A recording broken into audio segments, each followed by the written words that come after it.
Amazing. I think we're all here. Hi, folks. Thank you all for joining us for today's session, The Ultimate Tool for Environmentalists Campaigning. My name is Arva. I'm the Director of Communications at Regeneration. Today's session is delivered in partnership with Regeneration. We're a Canadian youth-led nonprofit organization empowering the next generations of leaders how to rethink the economy and how the economy can better serve human and ecological well-being. Today is a panel discussion led by renowned campaigners as they delve into the strategies and tactics essential for navigating the political landscape in pursuit of climate actions. Our panelists will share valuable insights on campaign strategies ranging from campaign planning, digital campaigning and fundraising to communication strategies, media engagement, and election day tactics. Our moderator today is Sabrina Bowman, Interim Executive Director for Canadian Association of Physicians for the Environment, or CAPE, former Executive Director of GreenPAC, and currently on the board of directors for Environmental Leadership Canada.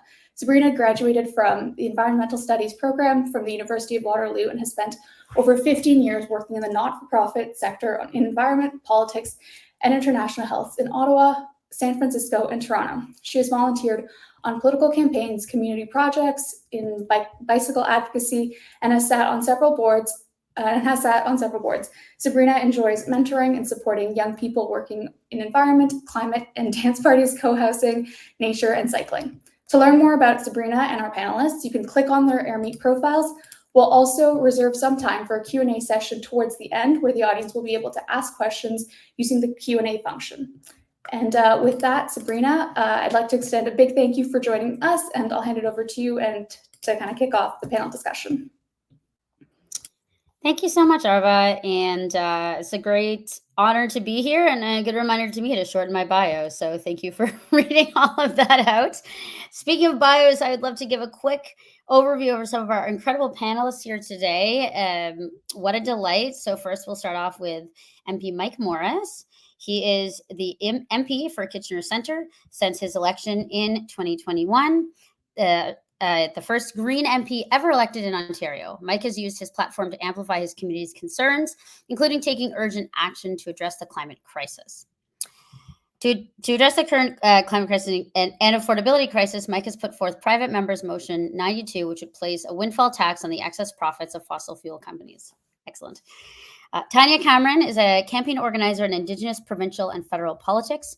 She created First Nations Rock the Vote in 2015, a nonpartisan effort which saw an increase in voter turnout in record numbers in a federal election. Tanya is also a certified electoral officer and conducts First Nations elections.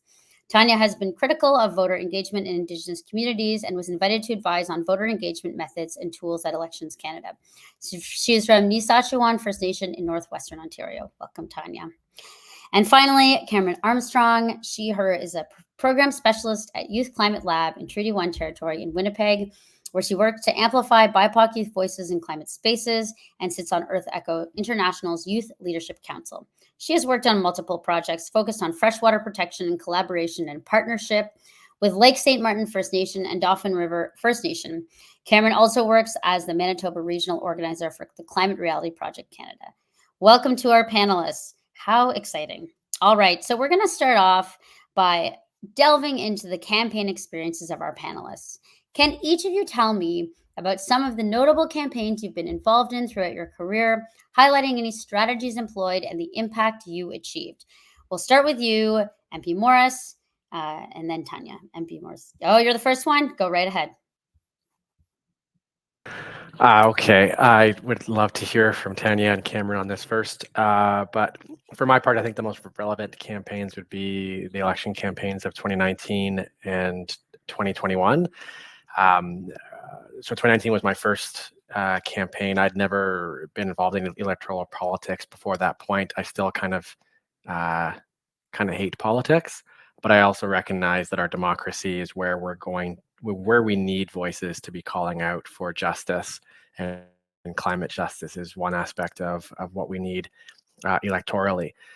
Some things that I think might be relevant to the conversation in terms of the campaign. Well, I guess first of all, that electoral campaigns are not always the most fun and can be pretty difficult. In my case, I give examples like the fact that I have a stutter and knocking on someone's door wasn't the most comfortable thing for me. Rainy days and I can't even write on the walk sheet because it's so much rain as no one's even home to hear me at their front doors, to a cancer diagnosis in 2019. In any number of those different trials that came along the way, I think it's true for campaigns as much as it's true for anything else. If you have kind of a no bullshit sense of calling, of this feeling existential, and that's what it felt like to me. The climate crisis feels pretty existential to me. I'm not sure what's the point of anything if there's no safe climate future for future generations.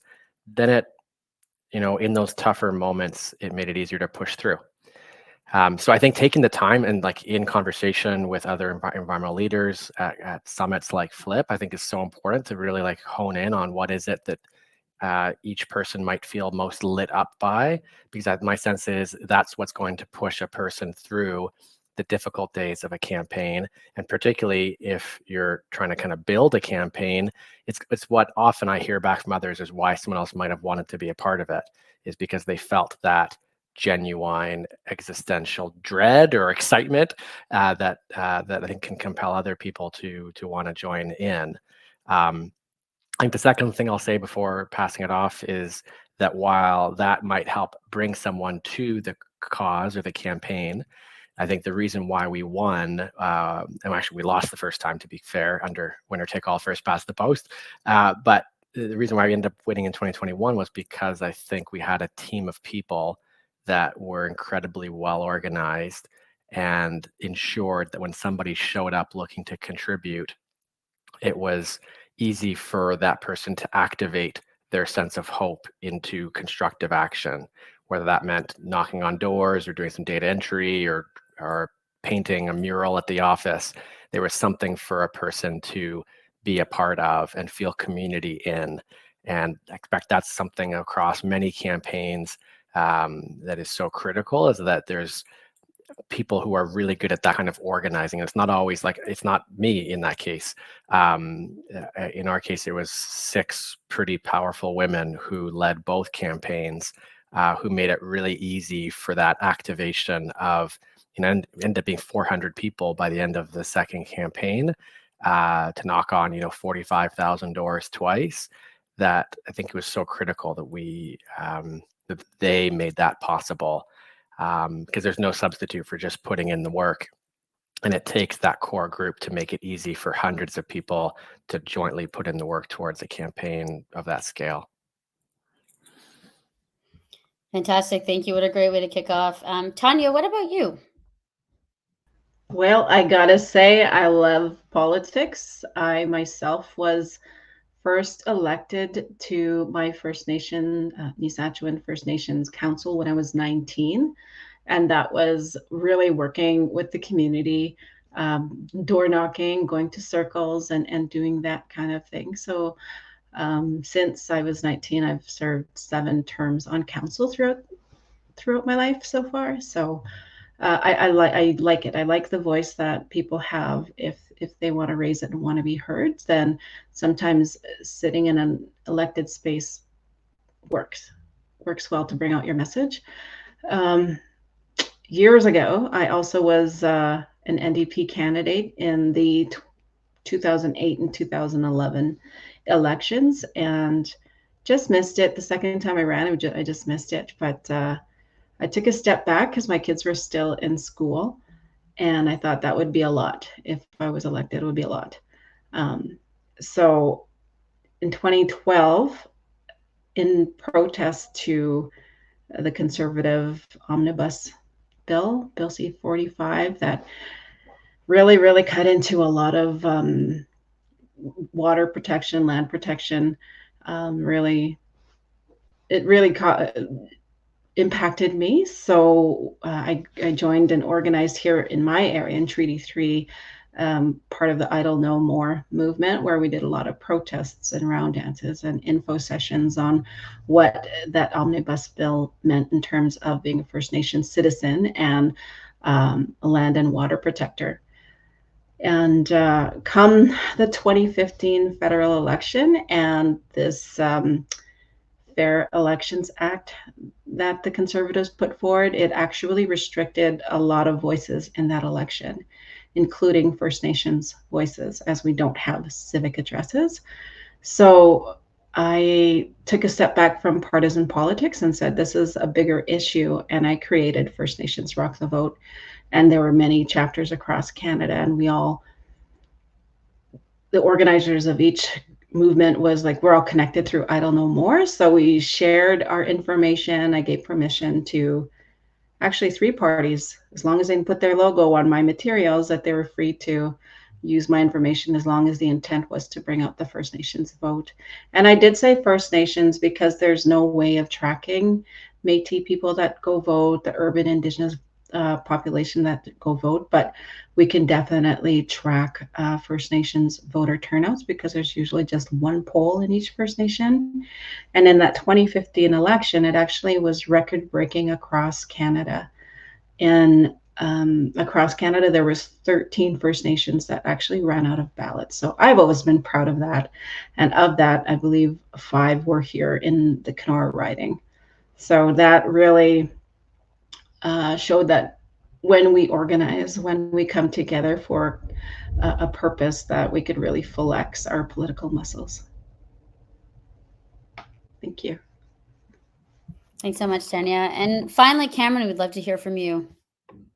Yeah, totally. Whoa. First off, can I say I feel super honored to be invited onto this panel with, a couple of rock stars who have been doing some really wonderful work. And as a young person, I just feel very honored as somebody who is just entering the space. So I just wanted to name that first off. But yes, hello, everyone. I have a little bit of a different background in comparison to the other folks on our panel right now. But yeah, I would say that my background has been more so within a lot of environmental advocacy on the grassroots level, and a lot of work there, a little bit in academia, things like that. And recently just kind of got into the political advocacy space with a pretty heavy focus on the environment. And really, as a young person too, I'm just kind of entering the environmental space as well. I'd say that I really got started in this work about 3 years ago now. And yeah, it feels so wonderful to get to meet so many incredible people doing work with the same shared values. Yeah, a little bit in the background and some of the campaigns that I've worked for. I've done a little bit of work more so on the international scale, specifically talking about biodiversity frameworks and making sure that, working on some campaigns to make sure that young people's voices were adequately represented at COP15 and within the coming Montreal Global Biodiversity Framework. And more recently on the provincial level, I've been pretty heavily involved with this very awesome campaign called the Consider Climate Manitoba campaign. So it was created by a coalition of folks who essentially looked at what was happening in Alberta last year as well too with their provincial campaign, and realizing that climate and environment were not on the table and they were not things being talked about by anybody really during the election. So, and we wanted to make sure going into our recent 2023 election last year that climate and the environment were things that were being talked about, and they weren't just going to be things that were shoved to the side. So got to work on that for the last few months leading up to our election in October 2023, and currently still working on that campaign with a good amount of folks to keep educating policymakers on Manitobans' climate concerns and how our climate solutions as a province can be rooted in community care and community-based initiatives as well. So that is a little bit about me. I'm excited to dive into a few of the strategies that we use and see how that has overlapped with Mike and Tanya's work as well. But maybe I'll pass it back to you, to Sabrina, and we can keep going there. Thanks, Cameron. Yes, I think we're seeing that campaigning is not a one-size-fits-all thing, and it's also requires such a diversity of approaches and tactics depending on who you're talking to, your audiences, how the political climate is. And we'll get to talk more about that now, which is so fun. And I encourage people to put your thoughts in the chat, share with the community, make sure you're putting in your questions in the Q&A so we can hear from you later, all of you future change makers in the audience. But first, Tanya, as a former Elections Canada advisor and Indigenous Get Out the Vote campaigner, you've touched on this a little bit, but what messaging and strategies have proven most effective in mobilizing and engaging Indigenous youth during election campaigns? And more importantly, how do you build trust in these colonial institutions? And I'll just ask all of our panelists to take 2 or 3 minutes to answer these questions so we can get through them and get to the Q&A. Thanks, Tanya. Please go ahead. Yeah, so in the 2015 election, I had actually gleaned the information off the Elections Canada website, and I broke it down into what my people would understand. In my riding, there are nearly 40 First Nations, and a lot of them are fly-in. So I was sure to make sure I use layman's terms that, according to how I think my neighbors might understand some of the material that Elections Canada brought forward. In fact, I got contacted during the, again, I was nonpartisan doing this on my own time, and Elections Canada asked for a meeting. Someone from there asked for a meeting, and they just said, well, you know, we do have this information. I was like, yes, you do, but I put it in terms or in words that I believe my people will understand. So that sort of, since that and the toolkit I created for online sharing, Elections Canada had me review what they were planning to put out for it and further break down terminology they thought. So it was an ongoing collaboration, and in fact I've been thinking I should reach out to my contacts there to see what happened since, like before this next election. Fantastic. Thank you so much, Tanya. And how about specifically mobilizing voters around environmental or social issues, MP Morris?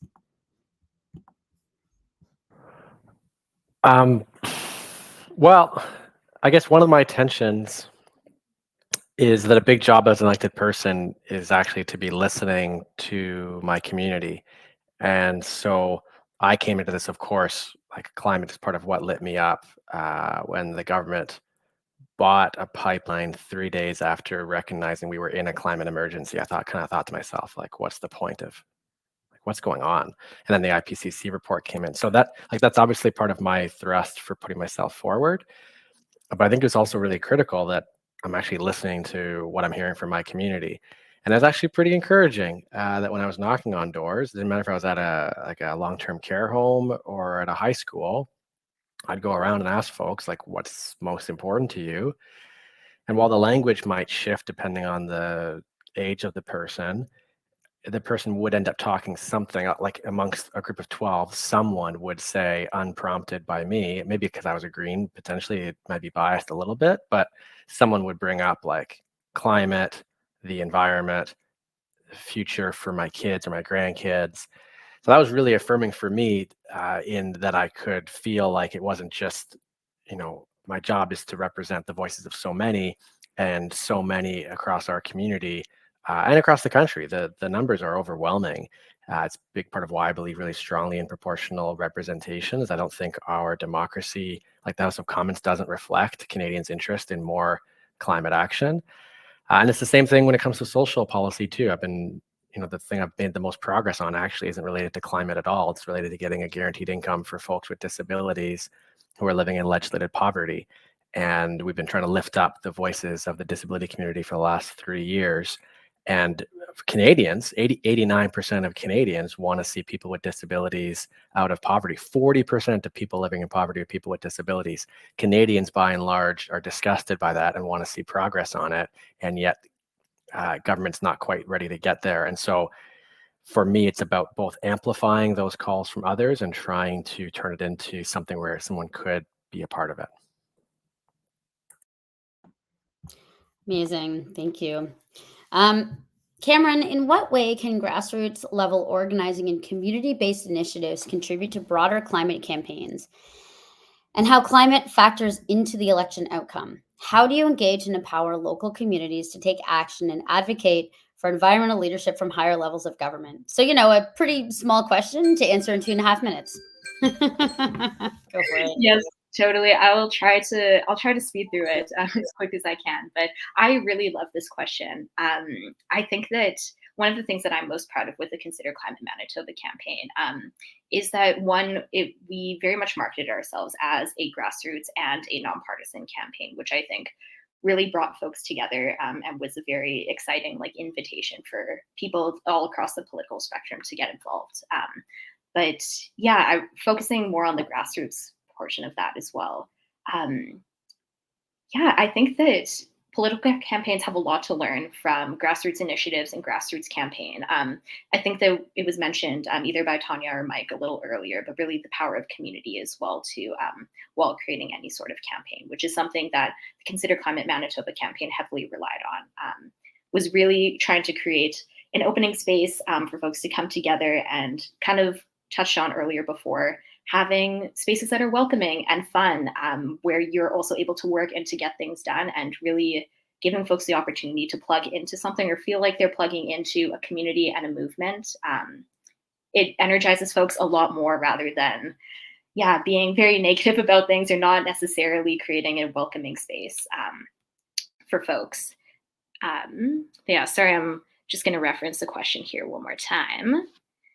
But yeah, I can speak a little bit on the tactics as well too on the election cycle, specifically in Manitoba as well. But I will say that the Consider Climate Manitoba campaign started working far beyond the election was even called. I would say that a good chunk of the work was even before the formal election was even announced, which was a really awesome way to get people to start mobilizing and to get excited, one, about climate being something that it was a priority, but also to get folks excited for the election in general as well. But yeah, I'll speak very quickly on a few of the tactics that we had. We did quite a bit of landscape mapping, both socially and politically. Socially, one, looking at the kind of what we had going on in Manitoba on the environment and climate like advocacy and organizing level. There's a very strong community here, and we wanted to come up with a way for folks to all come together as kind of like an umbrella campaign. So we were all working together rather within our own little silos.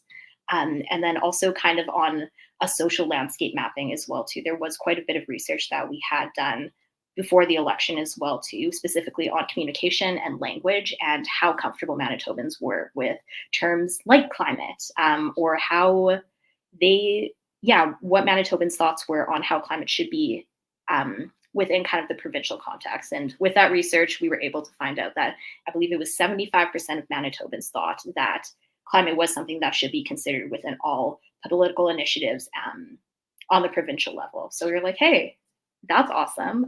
Let's run a campaign on that. It's something a lot of folks can gather behind. We also know that folks are comfortable with the terminology of climate and climate change as well too. So that also really informed kind of the direction of our campaign. And yeah, hopefully that was a way to answer that big question there in a relatively short amount of time. But if folks have more questions on anything that I said there or needs clarification, please toss them in the Q&A. I'll be happy to chat more later. Yeah, I mean, it's a big question, right? And I think you did a great job answering it, and more to come. Please do use the Q&A, and don't forget you can also upvote questions. So if somebody already asked a question you want to ask, make sure you put a little upvote on that so that can get to the top, and we can answer that at the end.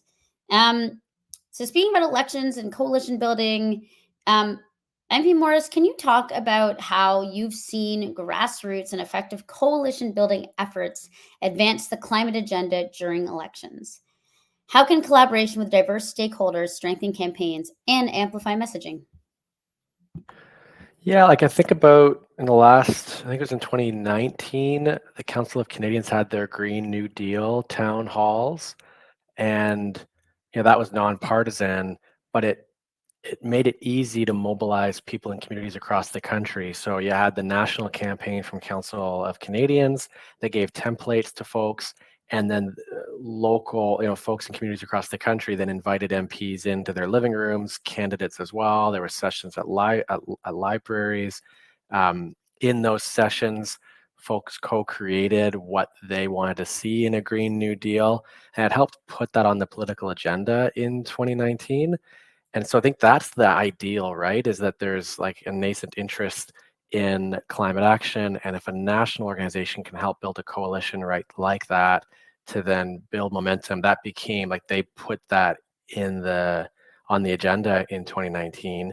The other, like truthfully, is Environmental Leadership Canada or Green PAC, the way that the Green PAC hosted, I think in the last election, in the 2020-21 election, because it was in the midst of the pandemic, there was only 2 local debates I was a part of, and one of them was the Green PAC one.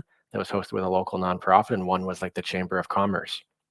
And so the questions that were asked at that debate really set the tone of the local, like what's important to our community. Well, GreenPAC set those terms in a way, and so I think that's another way where questionnaires, debates, public records of what candidates believe in. I think Tanya mentioned it in the chat too. Like, is this a party or a person you can trust on the things you care about most? Are they going to be a good treaty partner? What does that look like?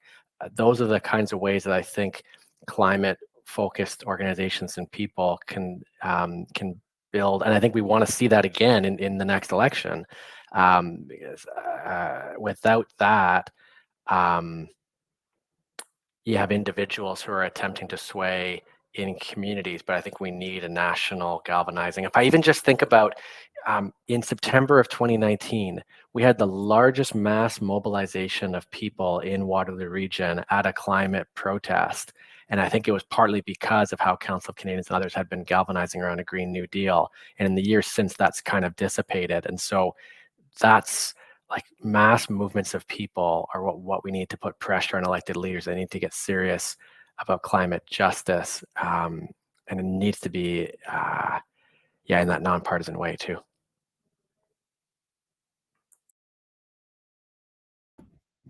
Yeah, thanks so much for that. And I think that one of the things that we often see is that, like, we know that these issues are important, but we also know that issues about climate change impact everything. They impact wellness, they impact disability rights, they impact democracy, they impact economy, they impact health. I run an organization that focuses on empowering doctors to talk about the impact of the environment on human health. Right, these are all connected, but sometimes they can be turned into a political football, the climate specifically, during an election. And it's important for us to create these coalitions to demonstrate that climate is a cross-cutting issue. And it's not just simply about the climate, but it's actually about things that impact every element of our lives. Makes it a lot harder to isolate that issue and make it toxic, right? Like we've seen sometimes in a political environment. But sort of more about this kind of coalition building and grassroots mobilization. Tanya, you've got lots of experience, I think, in doing this as well. Can you tell us about how grassroots and coalition campaigns during elections can influence the mandates and policy priorities that come out after the election? Definitely. So, in the age of social media and instant information sharing, I think it brings together a lot of people that have concerns on the environment, whether it's the pipeline that a political party is always trying to run through Canada, or industry that's trying to do so. It's the collaborative efforts, as Cameron had mentioned, of different groups of people and reuniting as a voice as one. I believe when your MPP or MP or your city councillor, if they hear and know that there's a group that has these concerns, when we vote, when we make deputations, when we send letters to our politicians, it does have impact. And I love letter writing campaigns. I love, sometimes it has to be a protest, sometimes it has to be a march. That seems to be the only way we can make an impact on potential legislation and policies that are developed. I know First Nations organizations also delve a lot into that in terms of the climate crisis that we're in.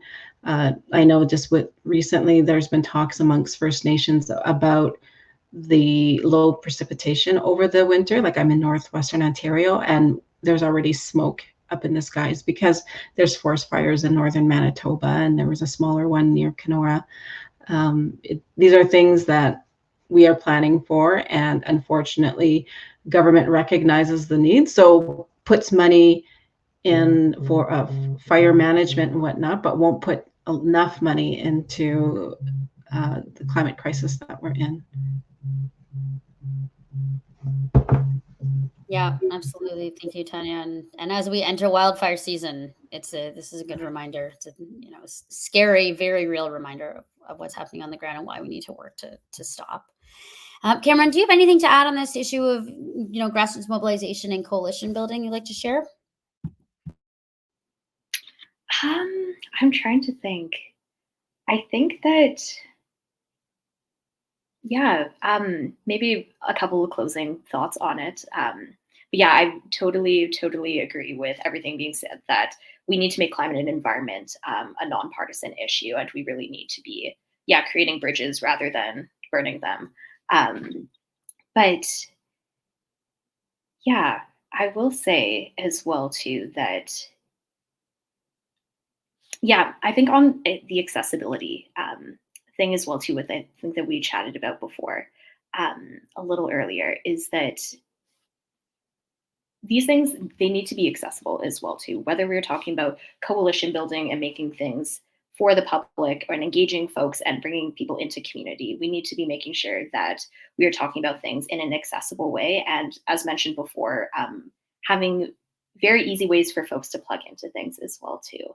I think that sometimes we get caught up being, whether we're in like a political space or more of like the environmental space, we need to be engaging folks who are interested in climate and environmental issues, but aren't necessarily worrying about it on their day to day.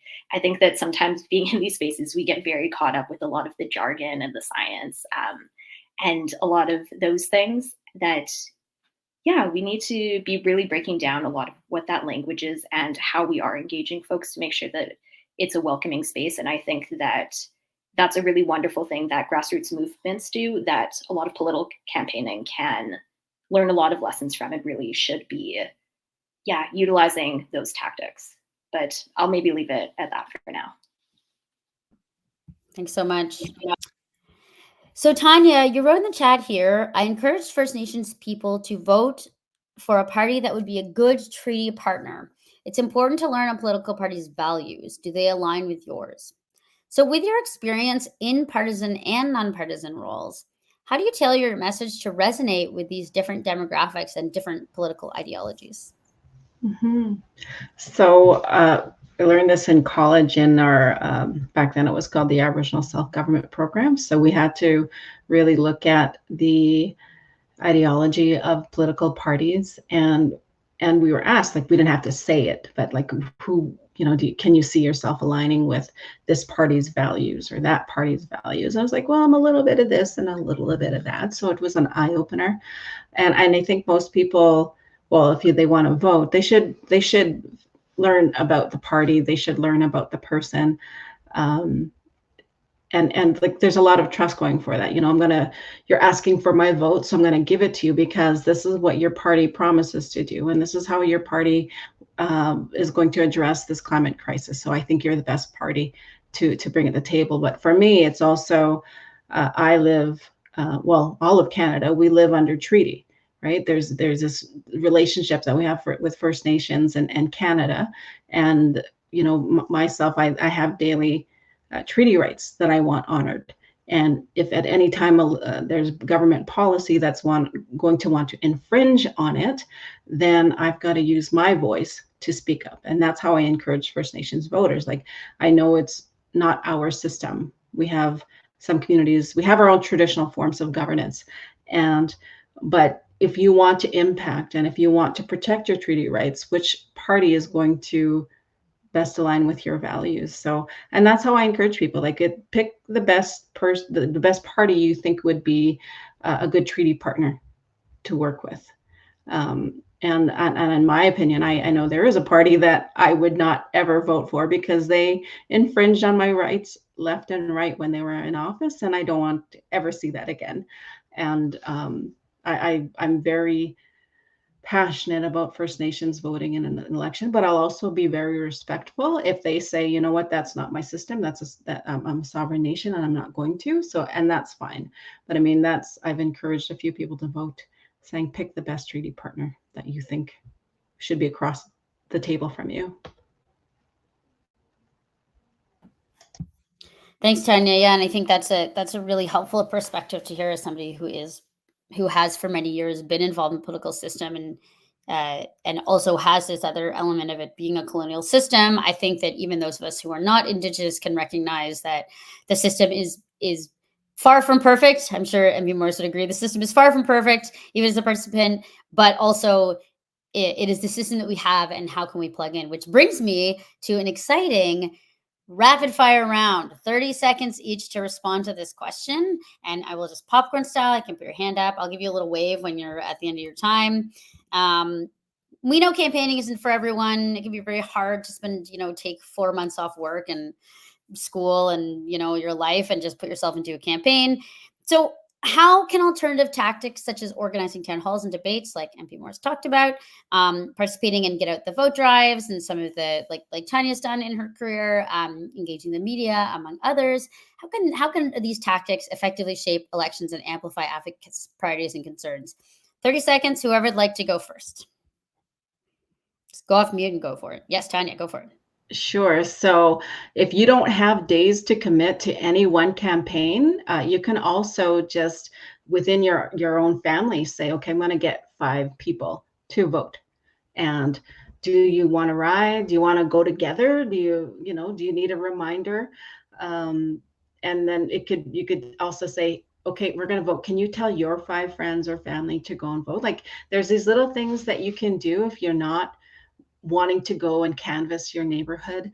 But it's exciting. It's spreading that ripple effect in your own direct community, and then indirect, and then hopefully your family and friends will get 5 family and friends to go out and vote on election day.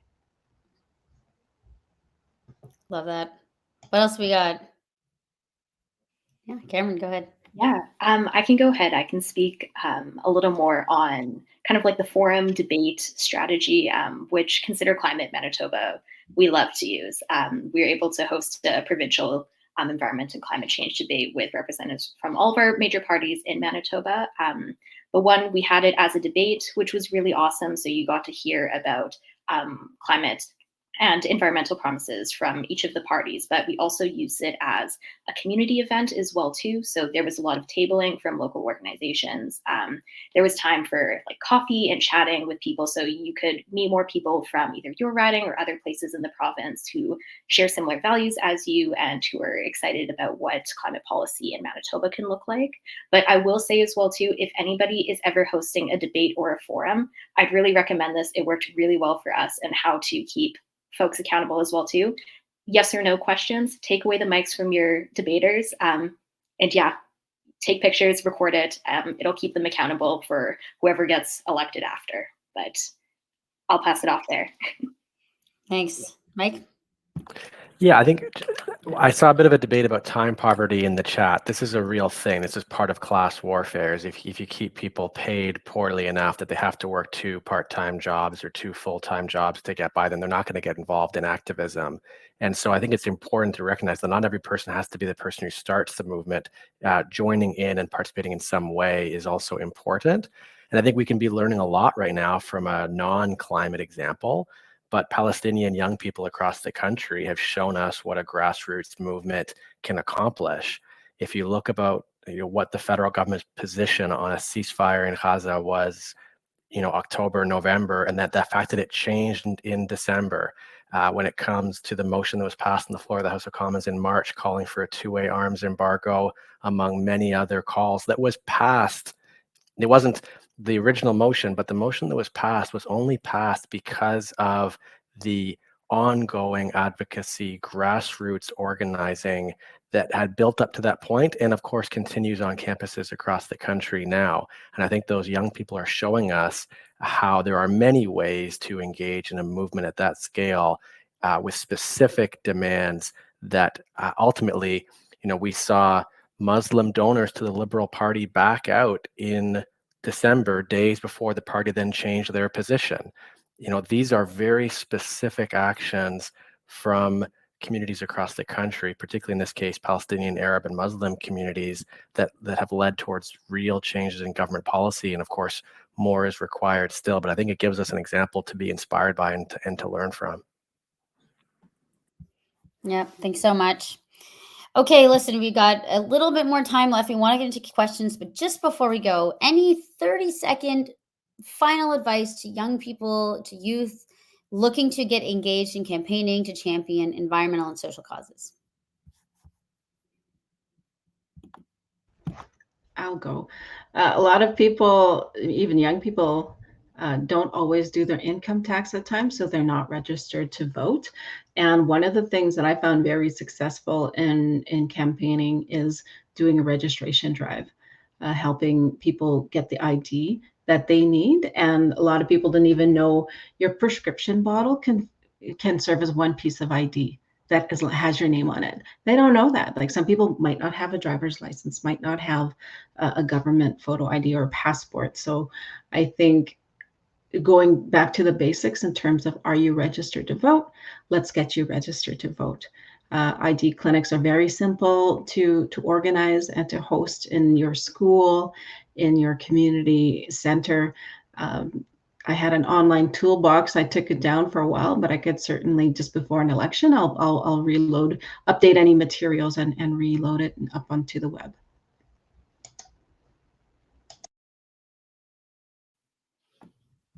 Yep.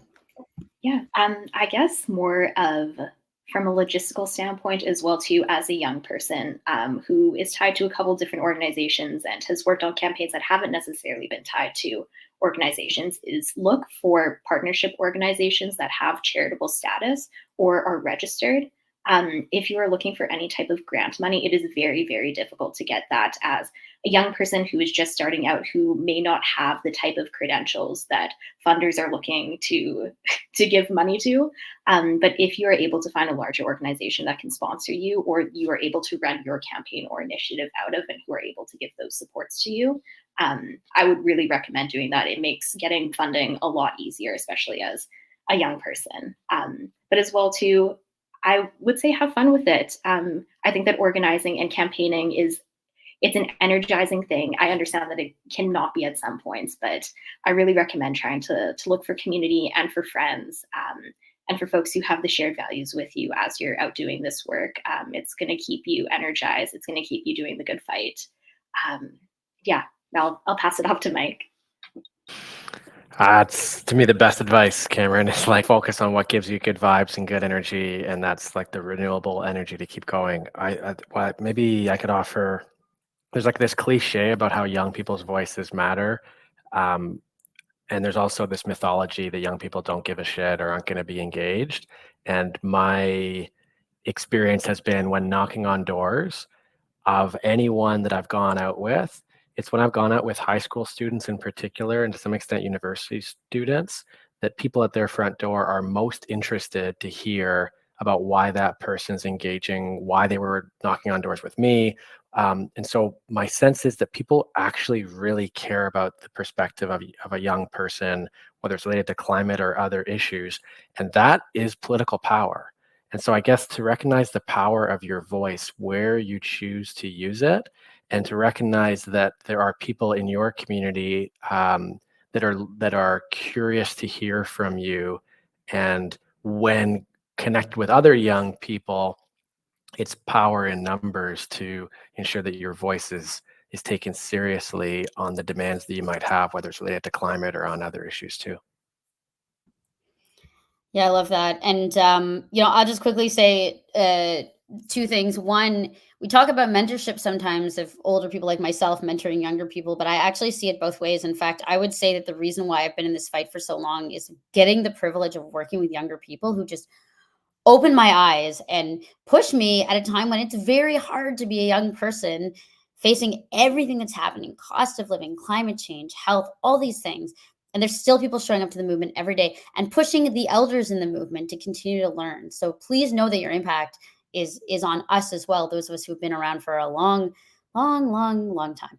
And the other thing I would say is that I think the people in the climate movement are like the funniest people I've ever met in my life. And I don't know if it's because of this like threat of imminent disaster, but they're really funny. And I have so many friends in the movement who are like lifelong in my heart.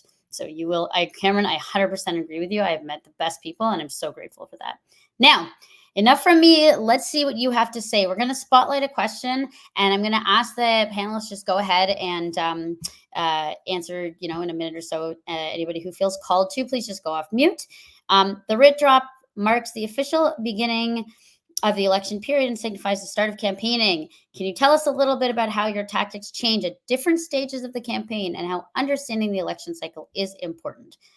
please, anyone go ahead and hop off mute and give a response.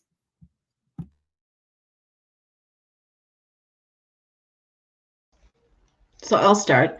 So the writ drop. So any political party will have already started their pre-campaign work. But if you're organizing in your own community, then you should be ready to have the election date, have your team together. If you're going to organize any town halls or debates, then get your venue in order, get your moderator in order, and if a lot of candidates now are asking for questions beforehand. So figure out the format, get that moving, set the dates, lock it in. Sometimes you'll get a candidate that say, "Oh, sorry, we're booked." So especially in like my riding is so huge, and there's like 4 towns, so each chamber of commerce or each group is trying to not overlap their debates or their town halls. So all that date plan, get your calendar ready, find your venues, get your moderators. It's good work. I think elections are very exciting, and it's a time to get your voice heard and hopefully bring out your candidates in your riding to speak to the issue, and the people in your community will hear where they stand.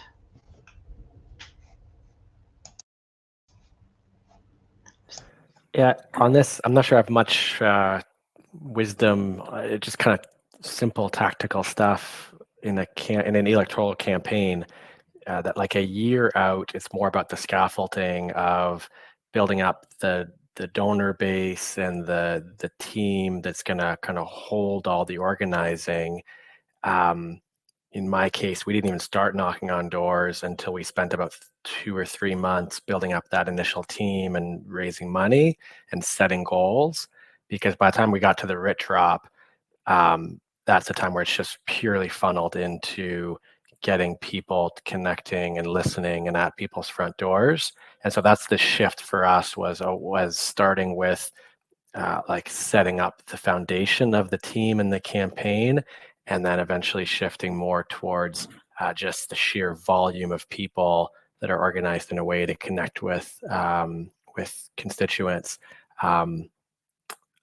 which I guess is similar to other campaigns. As you move towards those final stages, a dollar donated on election day is worth so much less than one 10 months before that could be used to think about, renting a campaign office and lawn signs and all those kinds of things.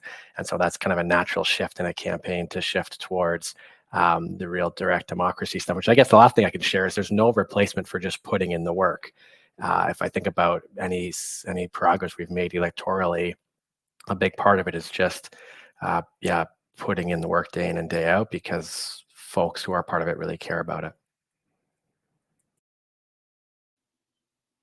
And I can add a few things very quickly here, specifically with the Consider Climate Manitoba campaign. But yeah, echoing what's already been said, there was a lot of work that was already being put in before the election was officially called. We used a lot of that time to do a lot of community specific work and getting out there and just talking with folks. We use that time specifically to set up a big lawn sign campaign across the province. And then we really use, after the RIP job, specifically, obviously engaging with folks, volunteers, and folks who are still interested in the campaign, but really shifting a focus more so to putting pressure on the political parties that we're running and really engaging with candidates as well too. But yeah, that's a little bit on the tactic that we use there and how things changed. Great, fantastic. So how do we continue to engage with representatives at various levels of government between elections? Do we need ongoing citizens' assembly, as George Monbiot notably champions, for example? And Cameron, you did talk a little bit about this when you said that, you actually record the debates and kind of keep an eye on that. So maybe I might even invite you to kick us off with this, since you did talk about that and how you use that information you've collected to hold politicians accountable. Yeah, totally. I can speak a little bit on this. One of the things that we're currently working on with Consider Climate Manitoba is finding accessible ways for citizens to be speaking to their representatives, and really trying to equip them with, one, the confidence to go and chat with their representatives about what they think that we need, but also with, trying to equip them with varying solutions that they have the autonomy to decide what they think is going to work best for them and their community. So I think that one of the kind of barriers with engaging with various levels of government in between elections, is that, people are, it's kind of a scary thing to go into your representative's office and be like, hey, like, my name is Cameron, I think this, all of that. So I think that, one of the best ways to do that is, and again, I've been really leaning into the whole community aspect of this, and trying to find people with shared values as you, but bringing a friend with you to go talk to your representative and really trying to come up with a good relationship with them has been really helpful for us. Trying to schedule multiple meetings. It's not just kind of a one and done meeting, and really just trying to continue that conversation and getting to know your rep as a person. But I will say the other thing too that we have found to also be helpful within these meetings is coming in with solutions, and solutions that we can work on together, rather than just kind of like, here is a little brief on what I think. I'm not sure if anybody else has anything that they would like to mention here. I would love to jump in on this one. Like, if we expect our elected leaders to do enough just based on election cycles, that's a recipe for a failed democracy. Like, our democracy is so much more than elections. And so I would encourage, in fact, the example I shared earlier when it comes to calling for a ceasefire in Gaza, but another example is actually calling for a citizens' assembly. This is a motion that I'd worked on with the NDP, and it was put forward in the House of Commons a few months ago. And it was because of, and again, in my view, democratic reform is climate action, because with democratic reform, we're going to get more climate champions working more collaboratively from a wider diversity of backgrounds.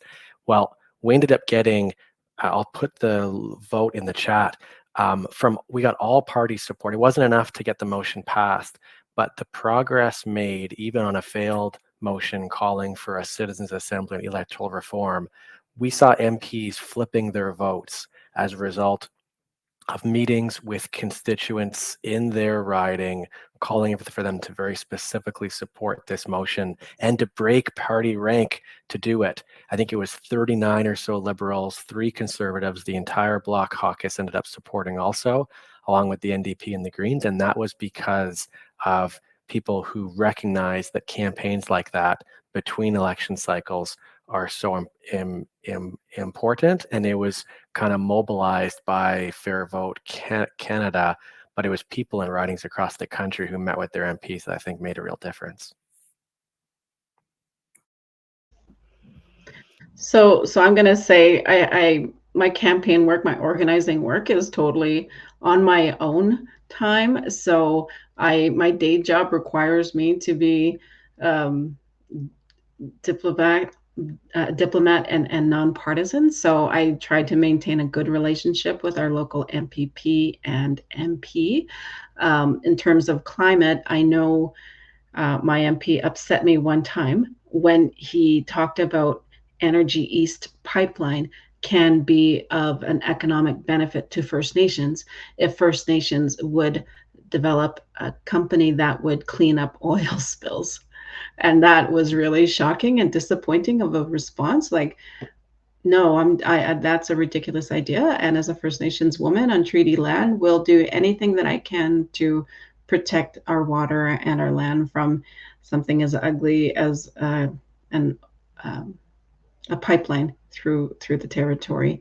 But engaging always in a good way, I think is very important. One incident I had with an environmentalist a First Nations environmentalist out of Winnipeg, is he memed our Ogichita, our Grand Chief here in Treaty 3, because they were taking dollars from Energy East to review the pipeline, not to accept the pipeline, but just to review it. That kind of activism doesn't appeal to me. That I'm going to tear down your Ogichita. In Anishinaabe culture, when your leader is elected, you have to have some respect, because they're chosen by the people, and we go to ceremony when we are elected to either council as a chief or grand chief. So, I'm very mindful of the way I conduct my my advocacy and my protest. Like I'm mindful to be respectful in all things, but like you could respectfully oppose ideology, and that's important to me. We have time for one more question, brief answers to this one before we wrap up. So what strategies do you use in your campaigns and activities to stand out and be creative with your work? Let's hear about your fun and funny tactics, even if they failed. Also, for our panelists, you can also go into the Q&A if you want to answer any of the questions. There's an option to do that there in writing, but we will speak on this last question. And who would like to go first? Well, I know what I will never do, because my kids would laugh at me, is if I try to use TikTok to campaign. So I'm sticking to old people's Facebook, and that's where I've seemed to have the greatest impact with information sharing. And I'm so grateful for this day and age of technology.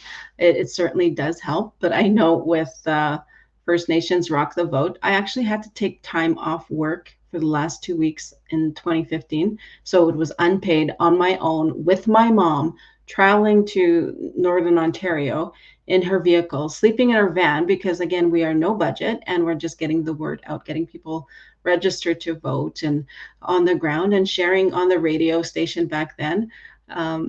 There's a lot of things that it depends on how important the movement is to you. And with Rock the Vote and making sure that First Nations votes weren't suppressed, I was willing to go 2 weeks without pay.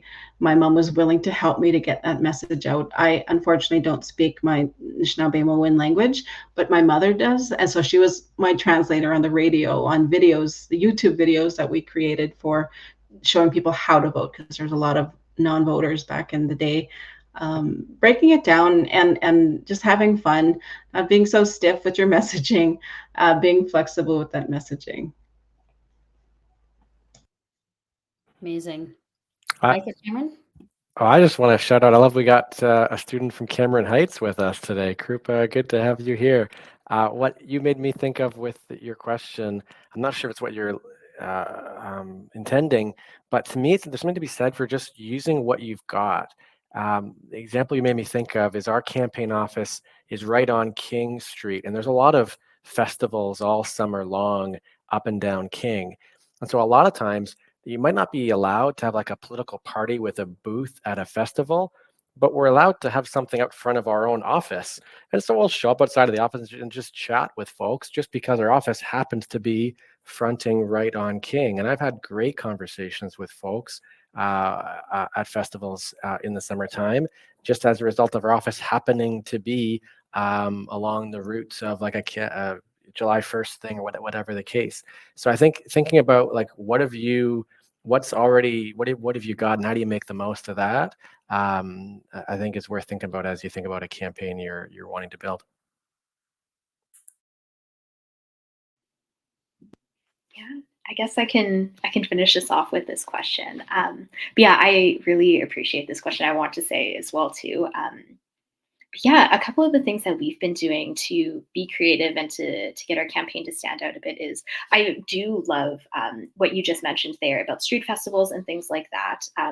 We've been trying to host a lot of community events that are climate centered or environmentally centered and have very easy action items for people to plug into, but also have things like free pizza or a bunch of bands who are super supportive and active within the climate movement in Manitoba to come and play some songs and really give folks the opportunity to connect with each other. I think that it's a really awesome way to get a bunch of postcards signed, but also to meet with people, to get ideas flowing and to get creative about the futures that we can build together and how we want to achieve that. I will say as well, too, one of the things that has worked really well for the Consider Climate Manitoba campaign, and I owe all of this to our wonderful comms manager, who is an absolute genius, but really harnessing storytelling and people's stories who are within Winnipeg and Manitoba and really making sure that their voices are being heard throughout and within the campaign. So really focusing on, yeah, like we have open calls for folks to submit photos with them and like their Consider Climate Manitoba lawn sign, and featuring those like on social media or within newsletters and things like that, and making sure that folks feel seen. Also open calls for stories about differences that they have seen within the last few years within Manitoba as well too, and to be sharing their personal accounts on how climate change has affected them in their day-to-day lives, and again making sure that they feel seen within the campaign that we're trying to build. But yeah, I will maybe leave that at that. Storytelling is a very powerful tool in ensuring that folks feel that they can share their stories the way that they want to within your campaign has been something that's been working really well for us. And on those inspiring notes of how to have fun with your campaign, I'd like to give a big thank you to our panelists, Mike, Tanya, and Cameron, for being here and for this very important discussion. Our amazing final panel of the day begins in 5 minutes. You have time for a bio break and a snack. Come back. Let's hear from youth leaders about why they decided to run for office and about their experiences and expectations from political leaders. Just a quick reminder, tomorrow we have a hands-on workshop with the Institute for Change Leaders, and we'll learn a lot more about the election cycle, the campaign calendar, how to write a writing profile, and all sorts of other delicious and important tidbits. Make sure you join for that one. Thank you, everybody, so much for your time today, and we look forward to connecting with you again. Bye.